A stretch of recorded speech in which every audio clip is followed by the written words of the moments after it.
Nossa aula, acho que vocês estão vendo os slides, né? Vocês estão vendo? Nossa aula 18. Manda um ok aqui para mim, por favor. Beleza. A Nara chegou. Vamos lá, então. Hoje, pessoal, a nossa aula é sobre o período simples. A gente vai pegar a sintaxe. A sintaxe, para quem não sabe, pessoal, é o estudo da função de cada palavra na nossa sentença, na nossa oração, tá? E a gente vai dividir essa área em duas: o período simples e o período composto. Hoje vai ser sobre o período simples, tá bom? E aí, pessoal, no período simples, a gente tem os termos essenciais, os termos integrantes e os termos acessórios. Para a gente começar, a gente tem os termos essenciais. Antes disso, deixa eu só definir para vocês o que é uma oração, tá? Oração, além de ser aquela que a gente faz na igreja, tá bom?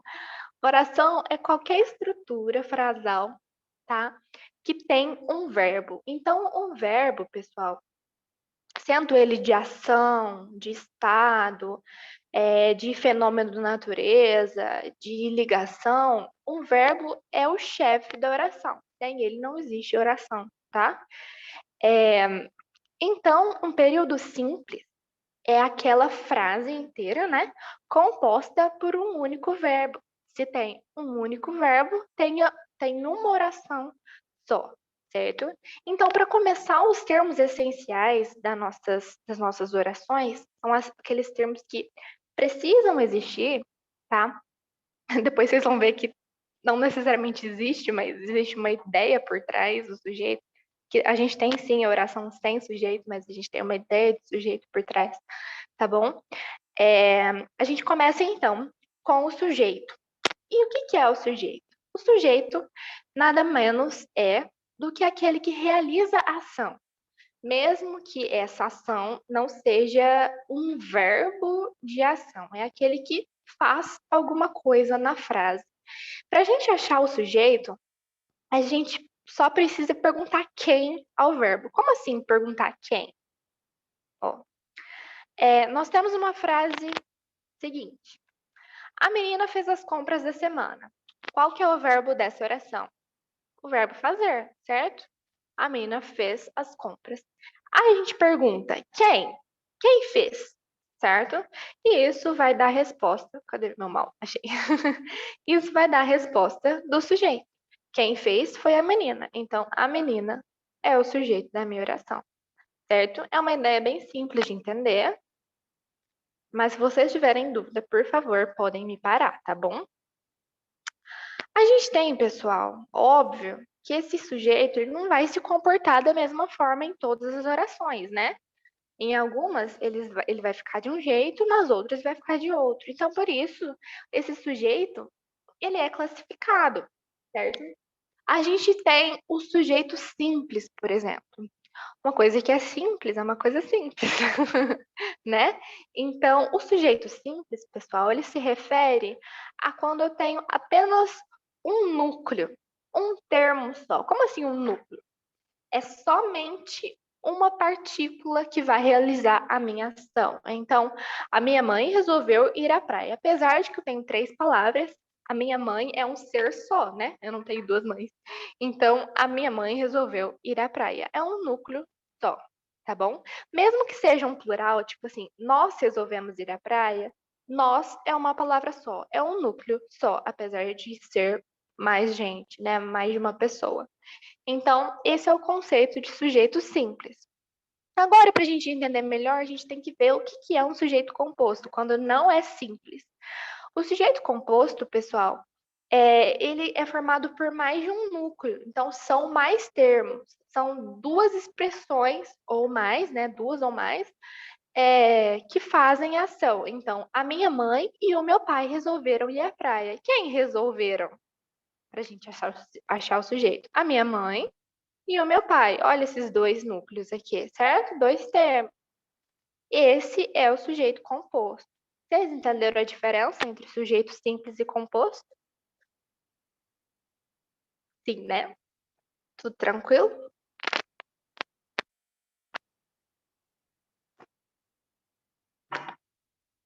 Beleza. E a gente tem também, pessoal, o sujeito elíptico ou desinencial. Eu dei um spoiler para vocês desse assunto, né? Na figura de linguagem que se chama elipse, né? Eu falei para vocês que a elipse acontece quando eu escondo um termo, mas eu falo que ele está ali pela desinência do verbo, né? Então, vamos ver um exemplo. Desinência é a terminação, tá, pessoal? Estive na escola ontem. Estive. Já dá a entender que sou eu, né? Então, vocês vão se pedirem, né? Vão colocar sujeito elíptico da primeira pessoa, né? Do eu, enfim. Salvamos muitas tartarugas na limpeza dos mares. Então, salvamos. Já dá para entender que somos nós, né, pessoal?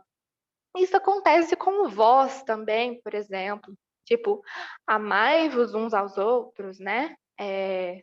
Choreis e lamentareis. Estou falando frases bíblicas porque eu acho que tem muito voz na Bíblia, eu fico lembrando. O nós, o tu também, tipo, gostaste do presente que eu te enviei, certo? Então, esses verbos que são bem típicos das pessoas, né, de cada pessoa, do pronome reto, né, eles dão a entender que o sujeito é bem elíptico mesmo e tem outra pessoa por trás desse sujeito, tá bom? Esse tipo de sujeito, então, é elíptico ou desinencial, tá bom? A gente ainda tem, pessoal, o sujeito indeterminado. Sujeito indeterminado, bastante gente fica com dúvida, mas ele acontece em duas ocasiões. Uma é se o verbo estiver na terceira pessoa do plural, então, terceira pessoa do plural, quem que é? Eu, tu, ele, nós, vós, eles. Então, como se fosse concordado com eles, tá? Ou o verbo na terceira pessoa do singular acompanhado do se. Esse se chama partícula do sujeito indeterminado, né? Então, é a palavra ser, não precisam se preocupar com essa classificação, não. Então, a terceira pessoa do singular concorda com ele, tá? Então, proibiram a venda de bebida para menores. Se você pergunta quem, ele não vai te dar uma resposta. Quem proibiram? Foram eles? Foram os chefes? Foram vocês? Certo? Vocês proibiram? Eles proibiram? Elas proibiram? Os chefes proibiram? Os deputados proibiram? Quem proibiram? Não dá essa resposta, por isso que o sujeito é indeterminado, tá bom? Precisa-se de vendedores. Olha, atenção, o singular aqui, tá? Se fosse outro verbo que tivesse concordado, não seria esse tipo de sujeito. Esse verbo tem que estar na terceira pessoa do singular, acompanhado do ser. Então, precisa-se de vendedores experientes. Quem precisa? A instituição, a moça, a empresa ou o chefe? Quem precisa? Ele não me dá essa resposta. Então, nessas duas ocasiões, esse sujeito está indeterminado, tá bom? E nós temos o último caso para classificação dos sujeitos, que são as orações sem sujeito. A oração sem sujeito, pessoal, ela acontece nessas ocasiões. São três ocasiões, basicamente. Fenômenos na natureza, porque não tem como falar quem para o verbo. Choveu ontem. Quem choveu? Não tem como. A chuva, né? A chuva choveu. Mas quem choveu, eu não posso falar isso. Ele choveu, não existe, né? Ou nevou, ou então geou. Esses verbos de fenômenos na natureza. O verbo haver, atenção. Verbo haver no sentido de existir. Eu não posso falar que eu há, certo? Ele não concorda tanto que eu nem consigo elaborar um exemplo para vocês. Ele nunca concorda, tá bom? E o verbo ser e fazer, indicando tempo. Por exemplo, então, o verbo chover, né? Igual eu falei, fenômeno da natureza, choveu demais. Quem choveu demais? Não sei. Há duas pessoas na fila. Quem há? Duas pessoas, ok, no sentido de existir, mas o haver, ele não remete a essa sensação de quem há, entendeu? Não existe isso. Se fosse literalmente o verbo existir, aí sim, existem duas pessoas na fila, porque o existir, ele pede uma pessoa. Agora, o haver, nunca, tá bom? Faz 8 anos dessa foto. Quem faz? Certo? Houve uma decorrência de tempo aí, mas a gente não sabe quem, né? Então, faz 8 anos. E não, por favor, não fazem 8 anos, tá bom? Faz 8 anos. Faz 365 dias, por exemplo. E são 2 horas da tarde. Quem são? O tempo, o relógio, o sol? Não, né? O tempo é uma coisa abstrata, não é uma pessoa. Então, são 2 horas da tarde, concorda, mas não tem sujeito, tá bom? Então, é isso, pessoal. Alguma dúvida nos sujeitos? A gente vai mudar de termo aqui. Se tiver alguma dúvida, por favor, me parem. Vamos lá, então. O predicado, pessoal, é tudo aquilo que resta na oração, na frase, quando você tira o sujeito. O sujeito ele é o único que não participa do predicado. Então, e se eu não tiver sujeito, Alessandra? Então, tudo faz parte do predicado. Você vai tratar tudo como parte do predicado. Então, a gente tem aquele exemplo que eu fiz para explicar sujeito. A menina fez as compras da semana. Quem fez? A menina, certo? Então, a menina é o sujeito e o resto é predicado. Fez as compras da semana, então é o nosso predicado, tá bom? E aí, assim como eu tenho a classificação do sujeito, a classificação dos tipos de sujeito, né? Nós temos as classificações dos predicados, tá bom? O predicado verbal, pessoal, ele necessariamente é formado por um verbo de ação. O que é um verbo de ação? É qualquer ação, né? Ação de correr, brincar, nadar. Não necessariamente remete a, a essa adrenalina. Não é isso, tá? Tipo, é chegar, escrever, tá? É tudo que desempenha uma ação, né? Então, nesse tipo de predicado, o núcleo, quando eu falo núcleo, pessoal, é como se fosse a palavra mais importante. Então, o núcleo o núcleo desse predicado é esse verbo de ação. Então, Ana nadou intensamente por aquela piscina. Quem nadou? A Ana, né? Então, a Ana é o sujeito e o resto é o meu predicado.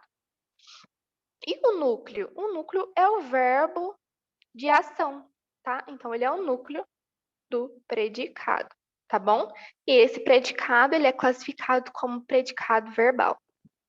Mas, Alessandra, nem todos os verbos, eles são de ação, né? É verdade.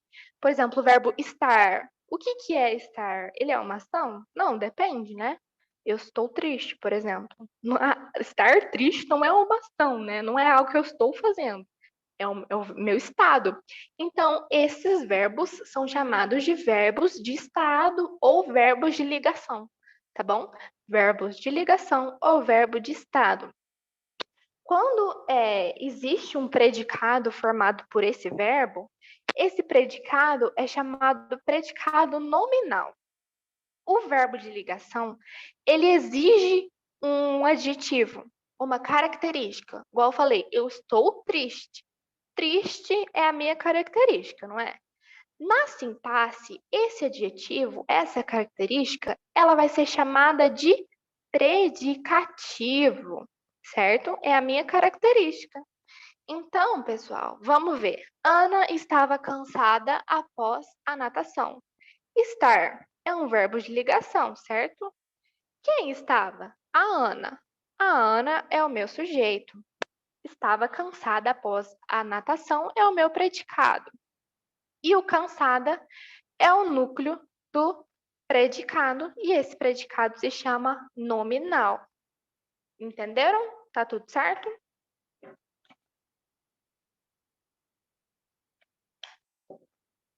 Mas, Alessandra, eu posso ter uma oração que a pessoa vai estar fazendo uma ação, perdão, e ela vai estar de algum jeito, certo? Vai ser uma mistureba. Ela vai estar fazendo uma ação e ela vai estar de algum jeito. Então, nesse caso, nós temos um predicado verbo nominal, quando eu tenho um verbo de ação e algum predicativo, certo? O que é predicativo mesmo? É uma característica, né? Então, por exemplo, Ana, sujeito, chegou cansada da aula de natação. Então, chegar, o verbo chegar é uma ação, né, pessoal? Chegar. Então, esse é o meu núcleo. E o cansada, que é uma característica, também é o meu núcleo, porque nós temos dois núcleos nesse predicado.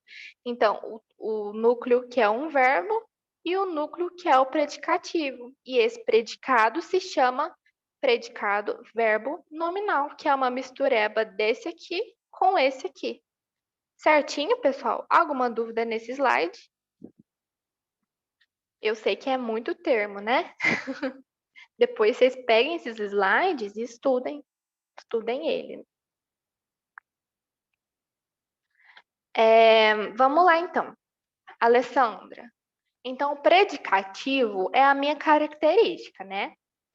Esse predicativo, às vezes, ele não vai se referir só ao sujeito, ele pode estar deslocado, é verdade. Então, a gente classifica também o predicativo. Gente, nada mais é do que uma aula de classificação, não é?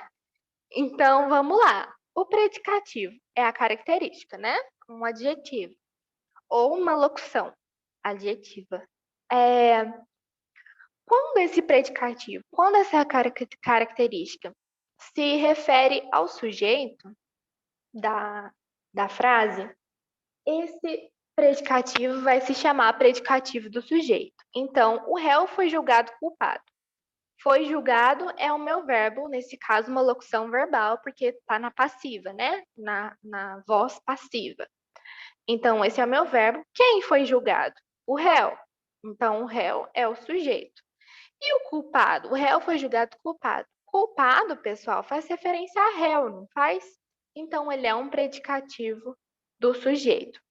Mas isso não acontece no predicativo do objeto. A gente vai ver que o objeto, pessoal, é um complemento do verbo da frase. A gente vai ver no próximo slide. Mas quando essa característica não faz referência ao sujeito, ele pode ser um predicativo do objeto. Então, a juíza julgou o réu culpado. Julgou é o meu verbo. Quem julgou? A juíza. Então, a juíza é o sujeito. Culpado. Essa característica aqui faz referência ao sujeito? É a juíza que é culpada? De jeito nenhum, né?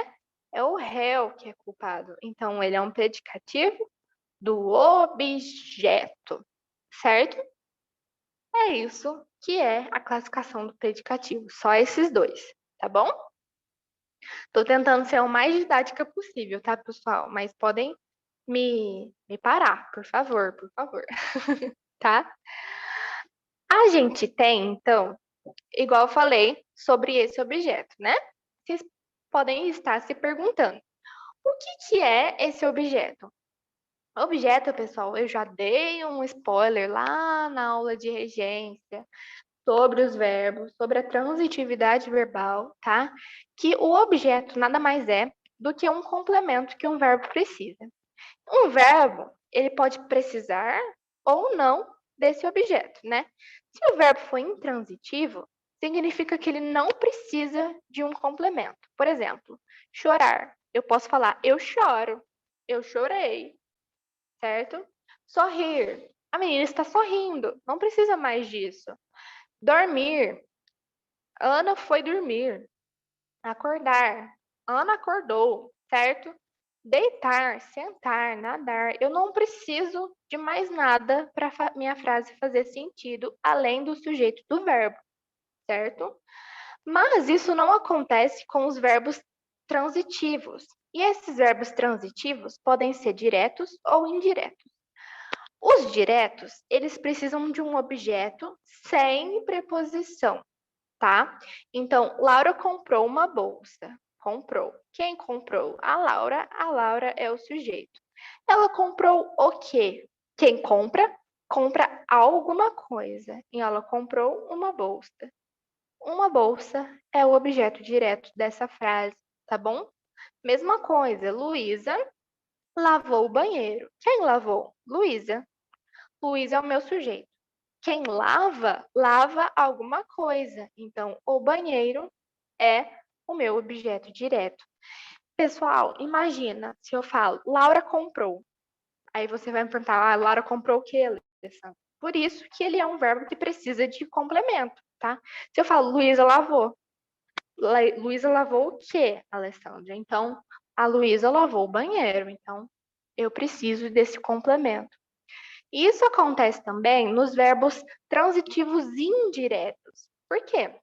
Os indiretos, eles também precisam desse objeto, mas vai acontecer um processo de preposicionamento do objeto. Ele vai vir com preposição, tá? Então,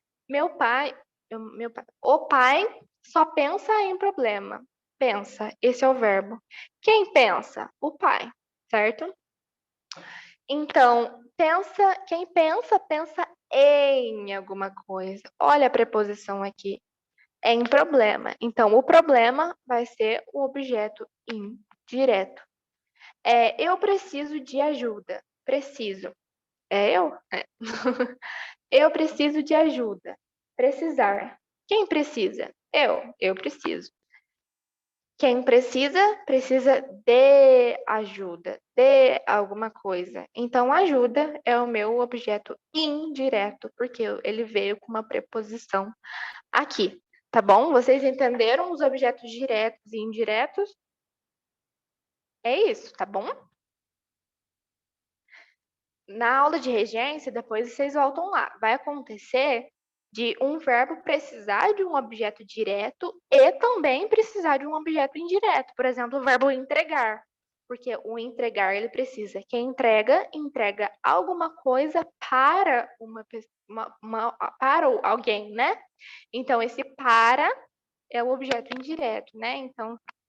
Então é isso. Ele é bitransitivo. Ele precisa de dois objetos. Mas para aula assim ter segmento, eu só trouxe esses dois para vocês, tá bom? Ai, gente, perdão. É tudo certo aqui? Esses objetos aqui são meio chatinhos, né? Vou continuar então. Nós temos o complemento nominal, tá, gente? O complemento nominal é quando o objeto ou predicativo ele precisa de um complemento. Então, o verbo precisa de um complemento e às vezes esse complemento precisa de outro complemento, tá? Então, vocês vão ver que, por exemplo, vou falar com um exemplo para vocês entenderem já na frase, porque fica mais fácil. Então, Maria tem orgulho da filha. Verbo ter. Quem tem? A Maria. Maria é um sujeito. Quem tem alguma coisa. Ela tem orgulho, certo? Orgulho é o meu objeto direto. Inclusive, eu coloquei aqui. Mas, pessoal, tá incompleto. Se eu falo Maria tem orgulho. Nesse caso, precisa de um complemento, né? Ela tem orgulho de quem? Da filha. Nesse caso, é um complemento nominal aqui, certo? Noah, nossa, que nome estranho coloquei no exemplo, mas enfim, Noah estava consciente. Olha o verbo de ligação aqui, ó. Estava consciente de seus atos, né? Perdão. Estava. Quem estava? O Noah. O Noah é o sujeito, tá? Nesse caso, o verbo de ligação exige o quê? É o objeto que exige? Não, é predicativo, não é? Consciente é o meu predicativo. Peraí que eu perdi aqui. Consciente é o meu predicativo, né? Então, vamos ver. Noah estava consciente. Faz sentido, mas na frase precisa de um complemento. Então, ele estava consciente de alguma coisa, porque ele tinha bebido, por exemplo. Ele tinha bebido, mas ele estava consciente de seus atos. Então, esse de seus atos, ele é complemento nominal. Esse termo, complemento nominal, ele é termo acessório, tá, pessoal? Ele não é necessário, tá? Mas, às vezes, ele é bom colocar para o compreendimento, compreensão completa da frase, né? João se sentia responsável por seus irmãos. Vamos lá. Se sentia é um verbo de ligação também, porque sentir não é uma ação, né? Eu estou me sentindo triste, por exemplo. João se sentia responsável. Quem se sentia? João. João é o sujeito. Responsável vai ser o predicativo do sujeito. Por seus irmãos, vai ser o complemento nominal, tá bom? Responsável por alguém, por alguma pessoa. Vou continuar que eu acho que meu tempo está acabando. Agora a gente tem os termos acessórios, que vai dar tempo de falar tudo, porque eles são bem facinhos. São bem rapidinhos, não facinhos, são rapidinhos de se falar. Alguma dúvida até aqui, pessoal? Por favor, me parem, tá? Porque eu sei que eu falo muito, eu até bebi água. Mas é o seguinte, nós temos o adjunto adverbial. Gente, adverbial vem de advérbio, não vem? Eu lembro disso lá na aula de morfologia, porque a Alessandra explicou super bem a morfologia. Brincadeira. Advérbio, para quem não lembra, é tudo aquilo que faz menção a uma circunstância, tá? Então, é tempo, por exemplo, hoje, amanhã e ontem. Modo, certo? Modo de alguma coisa, afirmação, negação, lugar. Lá na aula de morfologia, eu fiz uma tabela para vocês de advérbios, né? E aí, na sintaxe, ele vai ser classificado como adjunto adverbial. Então, ontem fiz o melhor bolo de chocolate da minha vida. Esse ontem aqui, ó, é um advérbio de tempo, né? E ele vai ser um adjunto adverbial. Naquela montanha houve um acidente com um casal. Naquela montanha é um advérbio de uma locução, né? De lugar, então ele vai ser um adjunto adverbial. Eu não gosto de doce de abóbora. Não é um advérbio, perdão, de negação. Então ele vai ser um adjunto adverbial. Eles lutaram muito por aquele emprego. Olha esse advérbio de modo, o modo com que eles lutaram, a intensidade com que eles lutaram. Então esse muito aqui vai ser um adjunto adverbial, tá bom? O que não acontece com a adjunta adnominal. Adnominal vem de nome, tá, pessoal? Então, é qualquer coisa na sintaxe que se refere a substantivo. E ele pode estar dentro de outra estrutura sintática. Como assim? Esse adjunto, ele pode estar dentro tá dentro do sujeito, tá dentro do predicativo, por exemplo, tá dentro do objeto. Como assim? Vamos lá. A grande plateia aplaudiu o espetáculo. Eu esqueci de falar para vocês, mas esse adjunto, ele pode ser numeral, artigo, adjetivo, só não pode ser advérbio, tá, pessoal? Advérbio é outra coisa, adjunto adverbial. Morfologicamente, estou falando. A grande plateia aplaudiu o espetáculo. Qual que é o verbo? Aplaudir, né? Quem aplaudiu? A grande plateia. Esse é o sujeito, certo? O núcleo desse sujeito, a palavra mais importante é plateia. Então, o núcleo do sujeito está aqui. Aí, a grande plateia, a é um artigo. Grande é um adjetivo, tá? Que é a plateia era grande. Então, esses aqui vão ser adjunta de nominal. É como se fosse um resto, tá? Aplaudiu o espetáculo. Aplaudir é o verbo, né? O verbo da ação, da, da frase, da oração. O espetáculo. Quem aplaude, aplaude alguma coisa. Então, é o objeto direto, certo? A palavra mais importante é espetáculo. Então, espetáculo é o núcleo do objeto e o que sobra é um adjunto adnominal, porque é um artigo, né? Um artigo tá lá, pessoal. Não vai ser a palavra mais importante, né? Aquele idoso levou um tombo. Vamos lá novamente. Quem levou? Aquele idoso. Idoso é o sujeito, né? Aquele idoso. Aquele é um pronome demonstrativo, né, pessoal? Então, é um adjunto adnominal. Levou um tombo, um é um artigo, também é adjunto.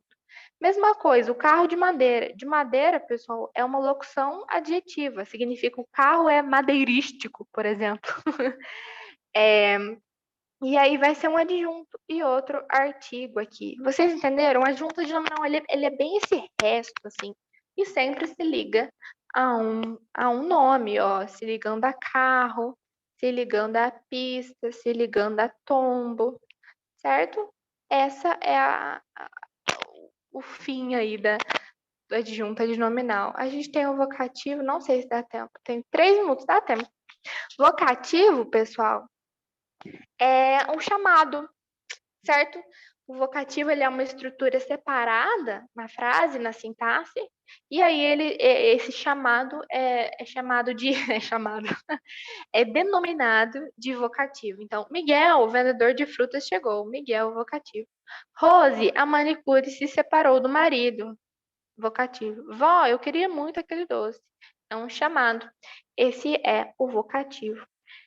E a última coisa que eu quero falar para vocês, e vai dar tempo, é o aposto, tá bom, pessoal? O aposto, ele amplia, resume, desenvolve, introduz, explica, especifica outra parte da oração. Então, ele pode ser enumerativo, por exemplo, quando você coloca 2 pontos, tá? Então, a vida é composta de muitas coisas, 2 pontos: amor, trabalho e estudo. Essa parte aqui é denominada aposto enumerativo, tá bom? É uma sequência, uma enumeração. Fui à feira comprar as frutas, maçã, goiaba e melão. Olha aqui o aposto. Isso não acontece com resumitivo. O resumitivo é um resumo do que foi dito anteriormente com uma palavra. Por exemplo, dignidade, cidadania e justiça. Por tudo isso eu luto. Tá vendo que não tem 2 pontos, mas eu tenho um resumo aqui que eu acabei de resumir o que eu falei anteriormente. Por tudo isso eu luto. Matemática, biologia e português. Todas essas são as minhas matérias favoritas. Então, resumi o que eu falei anteriormente, certo? E o explicativo é quando eu explico alguém ou algum fato, ou alguma passagem que eu coloquei anteriormente. E ele é sempre entre vírgulas, tá bom? Michele, aquela professora especial, pediu demissão. Aquela professora especial, olha, tá explicando quem é a Michele. A biologia, ciência da vida, cai muito no vestibular. Ciência da vida, explicando o que é a biologia, né? Então, esse é um aposto explicativo. E especificativo, ele serve para cortar ambiguidades. Então, o poeta Carlos Drummond de Andrade fez história.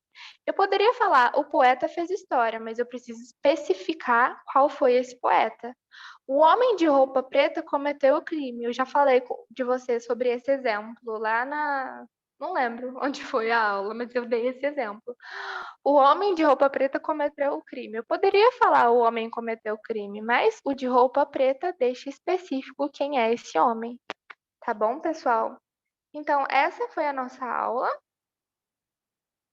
Eu tenho menos de 1 minuto, mas se alguém tiver dúvida, tem alguma dúvida agora? Talvez tenha tempo, mas e aí eu posso responder no WhatsApp também. Sobre a lista de exercícios, eu vou dar depois que eu der a próxima aula, que a gente fica com um listão de sintaxe, tá bom?